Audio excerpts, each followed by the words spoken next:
அன்பு ஆத்மாக்களுக்கு நான் செந்தில்நாதன். ஆன்ம விசாரம் அப்படி எடுத்துக்க முடியல அப்படின்னா, இதை டிகோடிங் தி டிகோட் அப்படியும் இதை புரிஞ்சிக்க முடியல அப்படின்னா, பிரபஞ்ச விதி கோட்பாடு அப்படியும் இதை புரிஞ்சிக்க முடியல அப்படின்னா, வாழ்வியல் முறை அல்லது நாம் வாழ்க்கையில் செய்யக்கூடிய ஒவ்வொரு விஷயங்கள் ஒட்டுமொத்தமாக இப்போ பார்த்திங்கன்னா, இது ஆக்சுவலாக டிகோடிங் தி டிகோட். ஒரு காரணம், ஏதோ ஒரு விஷயம் நடக்குது, அதுக்கான ஒரு காரணம், அந்த காரணத்துக்கு ஏதாவது ஒரு செயல் நடந்திருக்கும், அது காரணத்துக்கான ஒரு காரணம். இதுக்கு பேர் தான் டிகோடிங் தி டிகோட். ஒரு டிகோட் பண்ணுறோம், ஒரு விஷயத்தை டிகோட் பண்ணுறோம். டிகோட் பண்ணி தனித்தனியாக அதை பிரித்து வைக்கிறோம். பிரித்து வைக்கும்போது ஏன் இந்த செயல் நடந்தது அப்படின்னு சொல்கிறோம். இது பேர் டிகோடு. இந்த டிகோடிங் தி டிகோட் அப்படிங்கிறது என்ன அப்படின்னு சொல்லி பார்த்தீங்கன்னா, இந்த செயல் நடந்ததற்கு ஒரு காரணம் இருக்கும். அதாவது இந்த காரணத்துக்கு ஒரு காரணம் இருக்கும் இல்லையா? அந்த காரணம் என்ன? அதுக்கு பேர் தான் டிகோடிங் தி டிகோட். மியூசிக் அப்படின்னு ஒரு விஷயத்தை எடுத்துக்கலாம், இதை அப்ளை பண்ணி பார்க்கலாம். வாழ்வியல் முறை அப்படின்னு எடுத்துக்கலாம், அதில் அப்ளை பண்ணி சயின்ஸ் அப்ளை பண்ணி பார்க்கலாம், மேக்ஸ் அப்ளை பண்ணி பார்க்கலாம். வித்தவுட் ஃபிசிக்ஸ் மேக்ஸ் இங்கே ஒன்றுமே கிடையாது, இந்த பிரபஞ்சத்தில் ஒன்றுமே கிடையாது. ஸோ ஒரு மேத்ஸ் எனர்ஜியாக கன்வெர்ட் ஆகும். எனர்ஜி மேபி வெளிப்படாமல் ஒரு மேஸாகவும் இருக்கலாம். உங்களுக்கு தெரியும், மாசுனா நிறை. அது வெளிப்படாத வரலும் ஒன்றும் நமக்கு தெரிய போகிறதில்ல. அது வெளிப்பட்டுச்சுன்னா என்னாகும்? எனர்ஜியாக கன்வெர்ட் ஆகும் இல்லையா? அப்படி எனர்ஜியாக அது கன்வெர்ட் ஆகும்போது என்ன நடக்கும்? அங்கே ஏதோ ஒன்று நடக்கும். So mass is equal to energy, is equal to mc². இதுக்கும் டிகோடிங் தி டிகோடுங்க என்னதுங்க சம்பந்தம் அப்படின்னு நீங்கள் கேட்கலாம். இல்லை இன்றைக்கி நாங்கள் தான் உங்களுக்கு கிடைச்சோமானும் கேட்கலாம். பட் இது ஒரு concept. This is a concept. இந்த பேசிக் கான்செப்டுக்குள்ளே போகணும் அப்படின்னு முடிவு பண்ணுறவங்க மாத்திரம் இதுக்குள்ளே பயணம் பண்ணுங்கள். ஏன்னா இது கொஞ்சம் கஷ்டமாக இருக்கும், ஆனால் இது ரொம்ப பேசிக் கான்செப்ட். நல்லா புரிஞ்சுக்கோங்க. இதை வச்சு தான் நம்ம இன்னும் மேலும் டிகோடிங் தி டிகோட் பண்ண போகிறோம். ஒவ்வொரு விஷயத்துக்குள்ளேயும் டிகோடிங் தி டிகோட் பண்ண போகிறோம். இன்னமும் அமெரிக்காக்காரனால தான் இங்கே மழை பெய்யுது அப்படின்னு நான் சொல்கிறேன். ஆனால் உங்களுக்கு அது புரியாது. நிறைய பேருக்கு புரியும், சில பேருக்கு புரியாது. ஒரு 30 வருஷம் 20 வருஷம் முன்னாடிலாம் பார்த்திங்கன்னா இந்தியாவில் ரொம்ப வறட்சி. அப்போது எல்லாம் தண்ணி அங்கங்கே போய் எங்கேயாவது கிணறு ரொம்ப கீழே போயிடுச்சு, நிலத்தடி நீர்மட்டம் ரொம்ப கீழே போயிடுச்சு. அப்போ எல்லோரும் என்ன பண்ணாங்க? எதையாவது இது சரி பண்ணணும் அப்படின்ட்டு கவர்மெண்ட் என்ன பண்ணுச்சு? எங்கே பார்த்தாலும் மரம் நட்டுச்சு. மரம் நடுறதுக்கான காரணம், மரம் நட்டாலும் மழை பெய்யும். இது ஒரு டிகோட் பண்ணுறாங்க. மழை பெய்வதற்கு என்ன காரணம்? மழை பெய்வதற்கு காரணம் என்னென்னா, வளிமண்டலத்தில் இருக்கக்கூடிய அந்த கார்பன் டை ஆக்சைடு அளவு அதிகமாகிடுச்சுன்னா சூரிய வெப்பத்தை அது பிடிச்சி வச்சுக்கும். அது வளிமண்டலத்திலே இருக்கும்போது என்ன ஆகும்? அந்த இடத்துல ஒரு மேகத்தால் குளிர முடியாது. ஏன்னா கார்பன் டை ஆக்சைடில் இருக்கிற கார்பன் என்ன பண்ணும்? ஹீட்டை பிடிச்சி வச்சுக்கும் கையில். ஹீட் அந்த இடத்துல ஹீட்டாக இருந்துச்சுன்னா ஆவியாகி மேலே பண்ணும் மேகம், மழையாக தண்ணீராக கன்வெர்ட் ஆகாது. அப்படி தண்ணீராக கன்வெர்ட் ஆகலைன்னா என்ன ஆகும்? அங்கே மழை பெய்யாது. அதான் சிம்பிள் கான்செப்ட். ஸோ அங்கே இருக்கக்கூடிய கார்பனோட அளவு குறைக்கணும். கார்பன் எங்கே சேவ் ஆகும்? ஒரு மரத்தில் சேவ் ஆகும். மரம் தன்னுடைய உடம்பு ஃபுல்லாக கார்பனை எடுத்து வச்சுக்கும். அதோட உடம்பே கார்பன் தான். அதனால தான் அதை எரிச்சா கறி கிடைக்கும். அதனால் என்ன பண்ணாங்க? மரம் நட்டாங்க. மரம் நட்ட உடனே இங்கே இருக்கிற கார்பன் ஃபுல்லாக அந்த எடுத்து வச்சுக்கிச்சு. வளிமண்டலத்தில் இருக்கிற கார்பன்லாம் மரம் எடுத்து வச்சுக்கிச்சு. அதனால் இங்கே என்னாச்சு? மேலே நமக்கு வளிமண்டலத்தில் ஆக்சிஜன் அளவு இன்க்ரீஸ் ஆச்சு. நைட்ரஜன் லெவல் உங்களுக்கு தெரியும், இருக்கிறதுல அதிகமானது நைட்ரஜன். நைட்ரஜன் அதிகமாக இருக்கிறதுனால தான் இங்கே எல்லாம் சந்தோஷமாக வந்துட்டுருக்கோம். நைட்ரஜன் லெவல் மட்டும் கம்மியாகிடுச்சுன்னா எல்லாம் டிப்ரெஷனில் போயிடுவாங்க. நைட்ரஜனோட வேலை என்னென்னு தெரியும், சயின்ஸ் படித்தவங்களுக்கு தெரியும். நைட்ரஜன் கேஸ் என்ன பண்ணணும்? சரி, இன்னொரு பேர் இருக்குது, சிரிப்பூட்டும் வாயு. Right, okay. இப்போ சிரிப்பூட்டும் வாயுன்னு சொன்னோமா? இது ஒரு கான்செப்ட். இது டிகோட் பண்ணுறோம். நைட்ரஜனுடைய வேலை என்ன?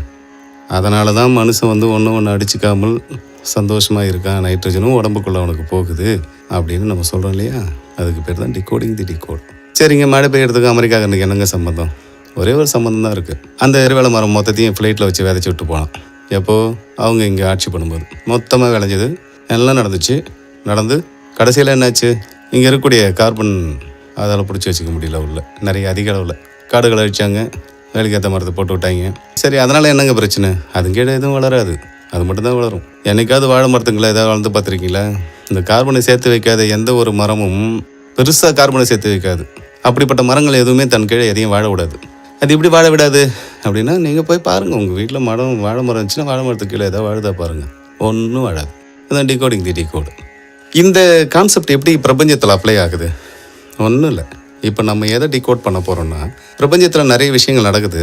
அந்த பிரபஞ்சத்தில் நடக்கிற விஷயங்களை ஒரு வரிசைப்படுத்தி ஒரு அட்டவணைப்படுத்த போகிறோம். இது ரொம்ப நல்லா புரிஞ்சுக்கோங்க. இப்போ சொல்கிறது எல்லாமே ஃபவுண்டேஷன், பேசிக். இது எதுவுமே அடுத்த ஸ்டேஜில் சொல்லப்படலை. ஏன்னா இன்னும் அடுத்தடுத்த ஸ்டேஜ் இருக்குது. இப்போ நம்ம இதை எப்படி நம்ம உங்களுக்கு டீட்டெயிலாக சொல்ல போகிறோம். இதில் அமெரிக்காக்காரனுடைய இன்வால்மெண்ட் என்ன அப்படின்னு சொல்லி பார்த்தீங்கன்னா, கடவுள் நமக்குன்னு ஒரு குறிப்பிட்ட அமௌண்ட் வாட்டரை இந்த பூமி கொடுத்துட்டார். என்ன பண்ணாலும் ஒரே ஒரு ட்ராப் ஆஃப் வாட்டர் கூட இங்கேருந்து வெளியே போகிறது கிடையாது. செவ்வாய்க்கு போயிட போகிறது கிடையாது, நிலாவுக்கு போயிட போகிறது கிடையாது, ஒன்றும் கிடையாது. இங்கே தான் ஆவியாகும், திருப்பி இங்கே தான் மழையாக பெய்யும். சரி, இங்கே ஏன் பெய்யலை? இங்கே தான் ஆல்ரெடி காட்ட அழிச்சிட்டாங்க, கார்பனோட அளவு அதிகமாக்கிட்டாங்க, கார்பன் டை ஆக்சைடு அளவு அதிகமாச்சு, அது ஹீட்டை பிடிச்சி வச்சுக்கிச்சு, அதனால தனி மழை பெய்யலை. சரி, ரைட், ஓகே. இதுக்கு அமெரிக்கானுக்கு என்னங்க சம்பந்தம்? இப்போ தான் டிகோடிங் பண்ணுறோம் பாருங்க. அதை இப்போ நம்ம பார்த்துட்டு இருக்கோமே, அந்த வானம் யாரோடது? நேற்றுக்கு யாருக்கிட்ட இருந்துச்சு அந்த வானம்? அந்த வானம் யார்கிட்ட இருந்துச்சுன்னா அமெரிக்காக்காரங்கிட்ட இருந்துச்சு. அதை தான் இப்போ நம்ம பார்த்துட்டு இருக்கோம். இப்போ மழை பெஞ்சுது, தண்ணி இருக்குது, நம்ம வெளியில் இறைக்கிறோம், தண்ணி இருக்குது, போர்வெல் போட்டு எடுக்கிறோம், தண்ணி இருக்குது, ஆவியாகுது, குறிப்பிட்ட ஸ்டேஜில் மேலே நிற்குது. அந்த மேகத்தினால் மழையாக கன்வெர்ட் ஆகக்கூடிய வாய்ப்பு இல்லை. ஏன்னா அங்கே கார்பன் டை ஆக்சைடோட அளவு அதிகம். பூமி சுற்றும் போது வளிமண்டலம் சுற்றும், வளிமண்டலம் அதை கூட ஆட் ஆகும்போது என்னாகும்? மேகத்தின் மீது புவியீர்ப்பு விசை அப்ளை ஆகாது. அப்போ பூமி சுற்றும் போது இன்று ஃபுல்லாக நமக்கு ஆவியான மேகம். இன்றைக்கி ராத்திரி யாருக்கு மழையாக பெய்யும்னா அங்கே ஏற்கனவே குளிர், இந்த மேகம் ஆட்டோமேட்டிக்காக குளிர்விக்கப்பட்டு அங்கே ஊற்றிடும். சரி, நல்லது தானே. இப்போ ஏன் அவன் நம்மளுக்கு மழை பெய்ய சொல்லி சொன்னான்? ஏன்னா கடந்த 30 வருஷத்தில் அவன் பட்ட பாடு கொஞ்சம் நஞ்சம் கிடையாது. நமக்கு மழை இங்கே பெய்யலை, இந்த தண்ணி மொத்தமாக அங்கே ஊற்றிச்சு. Already I told you that. என்னென்னா ஆல்ரெடி நான் சொல்லிட்டேன் உங்களுக்கு. என்னென்னா இங்கே கொடுக்கப்பட்ட தண்ணீர் எங்கேயும் போகிறதில்ல. ஒன்று பூமியில் இருக்கும், இல்லை கடலில் இருக்கும், இல்லை ஆகாயத்தில் இருக்கும். இந்த 3 இடத்துல தான் இது இருக்க போகுது, மேகமாக இருக்கும். ஸோ இப்போ என்ன ஆகுது? அங்கேருந்து அந்த இடத்துல உங்களுக்கு கார்பன் டை ஆக்சைடு கம்மியாக இருந்த உடனே அங்கே அதிகமான குளிர் இருக்கும்போது ஆட்டோமேட்டிக்காக மேகம் அப்படியே நீரை கன்வெர்ட் ஆகி ஊற்றிடும். சரி, ரைட்டு, நல்லது தானே, நல்லது தான். அதுக்கப்புறம் நடந்த கதை தான் பெரிய கதை. அதுக்கப்புறம் நடந்த கதை என்னென்னா, அங்கே இந்த மழையின் அளவு அதிகமாகி எப்போ பார்த்தாலும் சூறாவளி, நினச்ச நேரம் மழை பெஞ்சு, எங்கே பார்த்தாலும் வெள்ளக்கடை, எங்கே பார்த்தாலும் பனி, எங்கே பார்த்தாலும் எல்லாம் இருக்கிற அணையெல்லாம் உடச்சி விட்டான். பார்த்தான், ஆஹா, இந்தியாவில் பெய்ய வேண்டியதெல்லாம் மொத்தம் இங்கே பெஞ்சிட்ருக்கு சாமி, முதல்ல அவனுங்க காலில் விழுந்தாவது கும்பிட்டு எப்படியாவது மரத்தை நட்டுற சொல்கிறா அப்படின்னு கடந்த 30 வருஷமாக நம்ம அரசியல்வாதிகள் காலில் விழுந்து கும்பிட்டு மரத்தை நட வச்சான். அதனால தான் தெரு எங்கே பார்த்தாலும் நர்சரி ஏன் இருக்குன்னா அதுக்கு வேறு எந்த ரீசனும் கிடையாது. தான் ரீசன். இப்போ உங்களுக்கு புரிஞ்சிருக்கும்னு நினைக்கிறேன். இதுக்கு பேர் தான் டிகோடிங் தி டிகோட். இப்போ நம்ம சப்ஜெக்ட்டுக்கு வருவோம். உங்களுக்கு ஒரு பேசிக் விஷயம் மட்டும் சொன்னோம். இப்போது சப்ஜெக்டில் என்ன இருக்குது அப்படின்னு சொல்லி பார்த்தீங்கன்னா, ஃபஸ்ட்டு ஒரு மனிதனை வச்சு நம்ம இதை எக்ஸ்பிளைன் பண்ணுவோம். இது நீங்கள் எல்லாம் அப்ளை பண்ணலாம், ஒரு ஆராய்ச்சிலையும் அப்ளை பண்ணலாம். நல்லது கெட்டது, நல்லது தானா கெட்டது தானா, நல்லவன் கெட்டவன், நல்லவன் தானா கெட்டவன் தானா, positive negative question, negative question. Okay, so positive negative, positive question, negative question. இப்போ கான்செப்டுக்குள்ளே வந்துட்டோம். நல்லவன் கெட்டவன், நல்லவன் தானே கெட்டவன் தானே. நம்மக்கிட்ட பேசினா நல்லவன் பார்க்கறது நல்லவனாக இருக்கான், சரி நல்லவன். கெட்டவன் வரும்போதே பார்த்தா கரடு முரடாக இருக்கான், ஆளை பார்த்தாலே ஒரு மாதிரி இருக்கான். அப்போது நம்ம முடிவு பண்ணிட்டோம் கெட்டவன். நல்லவன் தானே, என்னடா இங்கே பார்த்துட்டு பேசிட்டு போனான், எல்லாம் பண்ணான், கரெக்டாக இருந்துச்சு. வெளியே போகும்போது இந்த சைக்கிளில் காரன் ஒருத்தன் வந்தான், அவனும் மாணவரே திட்டிட்டு போகிறான். நல்லவன் தானே, இவன் நம்மக்கிட்ட தான் நடிச்சிட்டு இருக்கான் போல இருக்குது. கெட்டவன் தானா, நெகட்டிவ் கொஸ்டின். என்னென்னா இங்கே வரும்போதே ஆள் ரொம்ப கரடுமுடாக எல்லாம் பண்ணால், வெளியில் போனால் ஒரு அம்மா உட்காந்துருக்குது, போய் டீ கடையில் போய் 4 பிஸ்கட்டை வாங்கிட்டு கொடுத்துட்டு போகிறான். நம்ம அவனை கெட்டவன் நினச்சிட்டோம். உண்மையிலே அவன் கெட்டவன் தானா? Positive negative, positive question, negative question. Okay, இது வரலும் உங்களுக்கு புரிஞ்சிட்டு இருக்கும்னு நினைக்கிறேன். இதுதான் பேசிக்கலி எல்லாருமே அப்ளை பண்ணக்கூடிய கான்செப்ட். இதுக்கப்புறம் நம்ம அடுத்த கான்செப்ட்டுக்கு போவோம். Positively positive, positively negative, negatively positive, negatively negative. அதாவது இங்கே நல்லதாக பண்ணுவான், வெளியில் போய் நம்மளை சுற்றி இருக்கிற எல்லார்கிட்டையும் நல்லதே பண்ணுவான். பாசிட்டிவ்லி பாசிட்டிவ், நல்ல விஷயங்களே பண்ணுவான். பாசிட்டிவ்லி நெகட்டிவ், இங்கே நல்லதாக நம்ம எதிராக நல்லதாக பேசுவான், அப்படியே பின்னாடி போய் அவங்களாம் மனுஷனாங்க அவங்களாம் அப்படின்னு சொல்லுவான். இன்றைக்கி பண்ண ஆராய்ச்சி கரெக்டாக இருக்கும், ரிசல்ட் பார்த்திங்கன்னா பெரிய லாபம் காமிச்சா வராது. எங்கே வேணால் அப்ளை பண்ணலாம், வேறு இட் இஸ், நீங்கள் இதை அப்ளை பண்ணிக்கலாம். அது positively positive, positively negative, negatively positive, negatively negative, positively positive ஒரு கொஸ்டின், பாசிட்டிவ்லி நெகட்டிவ் ஒரு கொஸ்டின், நெகட்டிவ்லி பாசிட்டிவ் ஒரு கொஸ்டின், நெகட்டிவ்லி நெகட்டிவ் ஒரு கொஸ்டின். இது என்ன கொஸ்டின் ஒன்று சேர்க்குறீங்க அப்படின்னா, பாசிட்டிவ்லி பாசிட்டிவ் ஒரு கொஸ்டின். என்ன சொல்லுது அந்த கொஸ்டின்? நல்லவன் நல்ல விஷயங்கள் தான் பண்ணுறான், ஆனால் அவனால் முன்னேறவே முடியலப்பா. அது காரணமே தெரியல, என்னமோ ஒன்று இருக்குது. அது அவன் விதியா இல்லை அவன் முகராசியா, இவன் யாரையா பார்த்து தாயேன்னு கூப்பிட்டா அந்த அம்மா காதில் மட்டும் கரெக்டாக நாயேன்னு விழுது. இது என்னன்னே புரியல. Positively positive question. ஸோ இது ஒரு கிட்டத்தட்ட ஒரு 8 concept. Positive, negative, positive question, negative question, positively positive, positive negative, negatively positive, negatively negative, positively positive question, positively negative question, negatively positive question, negatively negative question. So ஏற்கனவே ஒரு 4, இது ஒரு 8, 8 4 12. சரி, இதோட இந்த பிரச்சனை முடிஞ்சுதா? இப்போது அடுத்த ஒரு கான்செப்ட் வருது. Positively positive, oriented positive. நீங்கள் பாசிட்டிவ்லி பாசிட்டிவ் சொன்னீங்க, அப்புறம் என்ன ஓரியன்டட் பாசிட்டிவ்? அதுக்கு ஒரு ரீசன் இருக்கும்ல, அதுக்கு பேர் தான் ஓரியன்டட் பாசிட்டிவ். Orientation, oriented. அது கூட சேர்ந்து இருக்கிறது. தனியாக இருக்கும்போது சண்டை போட மாட்டான், கூட்டமாக இருக்கும்போது சண்டை போடுவான். கூட்டம் அவனை விட்டு தூரம் போயிடுச்சுன்னே தெரியாமல் தனியாக மாட்டிப்பான், அடி வாங்கிட்டு வருவான். இது நம்ம நிறைய இடங்களில் பார்த்துருக்கோம், வடிவேல் காமெடிலாம் பார்த்துருக்கோம் நிறைய தடவை. Positively positive, oriented positive, positively positive, oriented negative, negatively positive, oriented positive, negatively negative, oriented negative. இது எல்லாத்துக்கும் கொஸ்டின் போட்டுக்கோங்க. அப்போ இது ஒரு 8 கான்செப்ட். ஏற்கனவே எத்தனை கான்செப்ட்? 12. இது ஒரு 8, ஆக மொத்தம் 20. இது முடிஞ்சுதானா? இங்கே திரும்பவும் ஒரு ட்விஸ்ட் வரும். என்னென்னா, positively positive, oriented positive, mixed positive, positively positive, oriented positive, mixed negative, negatively positive, oriented positive, mixed positive, negatively negative, oriented negative, mixed negative.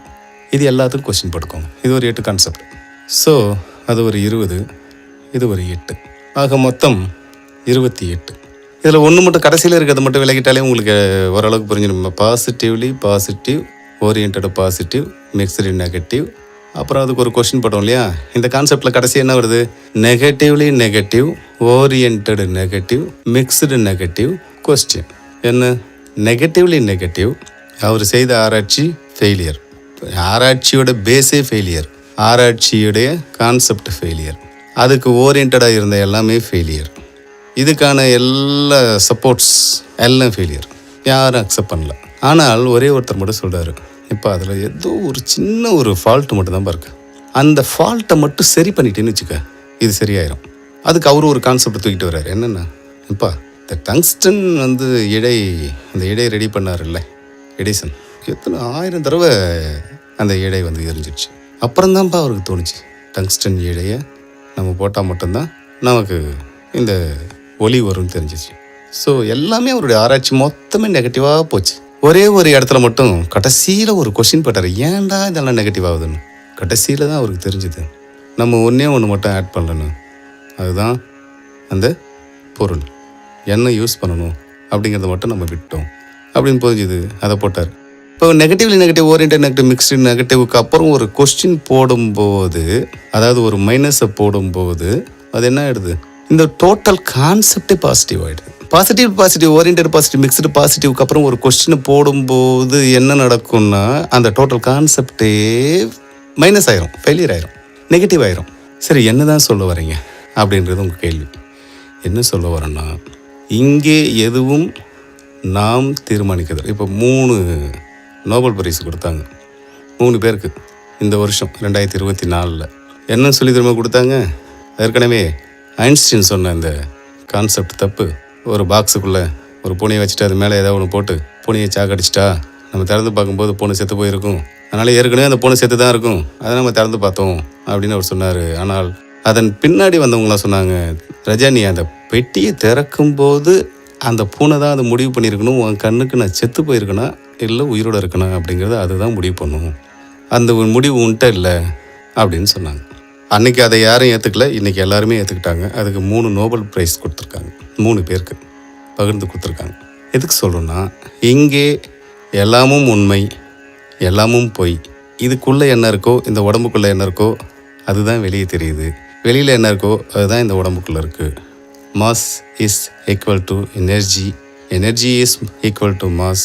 மாஸ்லேருந்து வெளிப்படக்கூடிய அத்தனையும் எவ்வளவோ எனர்ஜி அப்படியே வெளியே போயிடும்.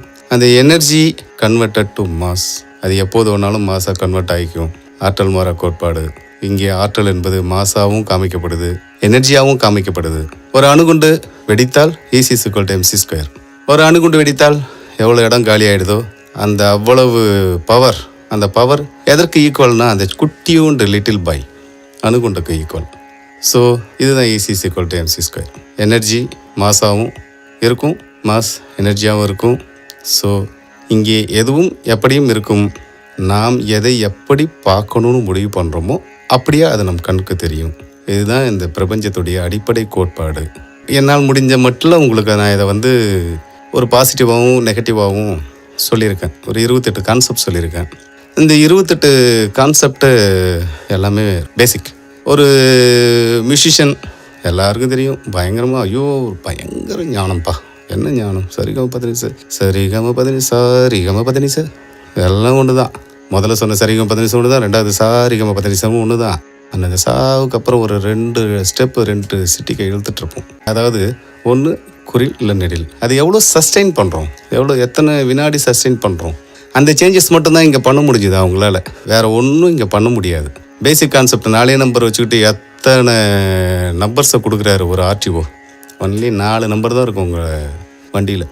எத்தனை நம்பர் கொடுக்குறாரு. அதே மாதிரி சரிகம 15 7 இருக்குது, அதில் நெடில் குறில் இருக்குது 7 2 14. எங்களை சொன்னீங்கன்னா சரிகம 15 7 ஒரே கட்டையிலையும் பாடலாம், சரிகம 15 அது 7 கட்டையிலையும் பாடலாம், எப்படியும் பாடலாம். ஸோ இதுக்கெல்லாம் ஒரு எல்லையற்ற ஒரு தூரம் இருக்குது. இது எதுக்குள்ளே அடங்குது? இந்த 7 கட்டைக்குள்ளே ஒட்டு மொத்த கிட்டத்தட்ட ஒரு 20 கோடி ராகம் இதுக்குள்ளேயே அடங்குது இல்லையா? அப்போது இது மாஸ், அது எனர்ஜி. இப்போ கொஞ்சம் உங்களுக்கு புரிய ஆரம்பிச்சிருக்கும்னு நினைக்கிறேன். ஸோ இதுக்கும் பாசிட்டிவ் நெகட்டிவ் என்ன சம்மந்தம்? இதுக்கு எல்லாத்துக்குள்ளவும் இந்த பாசிட்டிவ் நெகட்டிவ் இருக்குது. ஒரு ஆரோகணம் இருந்தால் ஒரு அவரோகணம் இருக்குது, ஒரு அப்பர் இருந்தால் ஒரு லோயர் இருக்குது, ப்ளஸ் இருந்தால் ஒரு மைனஸ் இருக்குது. இது 2 இருந்தால் தான் ஒரு லைட் எரியும். ப்ளஸ்ஸை மட்டும் வச்சுக்கிட்டு ஒன்றும் பண்ண முடியாது, மைனஸை மட்டும் வச்சுக்கிட்டு ஒன்றும் பண்ண முடியாது. ஸோ ப்ளஸ் மைனஸ் பற்றி நம்முடைய கணக்கு ரொம்ப துல்லியமாக இருக்கும்னு நினைக்கிறேன். எங்கே ப்ளஸ் இருக்கோ அதை சுற்றி மைனஸ் வந்துக்கிட்டே இருக்கும். என்னால் ஜெயிக்க முடியலையே ஒன்றும் சுற்றி தான் மைனஸ் வந்துக்கிட்டே இருக்கு. அதுவும் நம்ம செல்லில் என்னென்ன இருக்குது? புரோட்டான் என்ற பாசிட்டிவ் உள்ளே இருக்கும்போது சுற்றி நெகட்டிவான எலக்ட்ரான் சுற்றி வந்துட்டு தான் இருக்குது. ஏதாவது ஒரு சான்ஸ் கிடைக்காதா?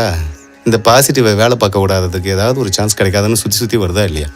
அப்போது வாழ்க்கையில் ஜெயிக்கணுங்கிற எண்ணம் நமக்குள்ளே இருக்கும்போது நம்மளை சுற்றி நெகட்டிவான விஷயங்கள் நடக்க தான் செய்யும். அது நடக்கலைன்னா நீங்கள் ஒரு விஷயத்தை பண்ணி முடிச்சிட்டிங்கன்னா அதுக்கு பேர் ஜெயிச்சிங்க இல்லை, நீங்கள் வாழ்ந்தீங்க, அவ்வளோதான். அந்த இடத்துல நீங்கள் இருந்தீங்க, உங்களுடைய ப்ரெசன்ஸ் இருக்குது, நம்மளுடைய ப்ரெசன்ஸ் இருக்குது, நம்ம அங்கே இருந்திருக்கோம், அவ்வளோதான். நம்ம இங்கே வின் பண்ணலையாங்கிறத நம்ம முடிவு பண்ண முடியாது. அது எதுவும் முடிவு பண்ணணும்னா யாருமே சொல்லாத ஒரு கான்செப்ட், யாராலையுமே கிளியர் பண்ண முடியாத ஒரு விஷயம், அதையெல்லாம் என்று நாம் கிளியர் பண்ணுறோமோ அன்னைக்கு ரொம்ப நாளைக்கு அப்புறம் சொல்லுவாங்க, ஓ இந்த மாதிரி ஒரு மனுஷன் வந்து சொல்லிட்டு போனாயா, அன்னைக்கெல்லாம் எல்லாம் சேர்ந்தவனை அடிக்கலான்னு முடிவு பண்ணி வச்சிருந்தையா, கல்லாலே அடித்து கொல்லணும்னு முடிவு பண்ணி வச்சிருந்தையா, இப்போ தான் ஏன் தெரியுது அந்தாலும் சொன்னதெல்லாம் உண்மையா.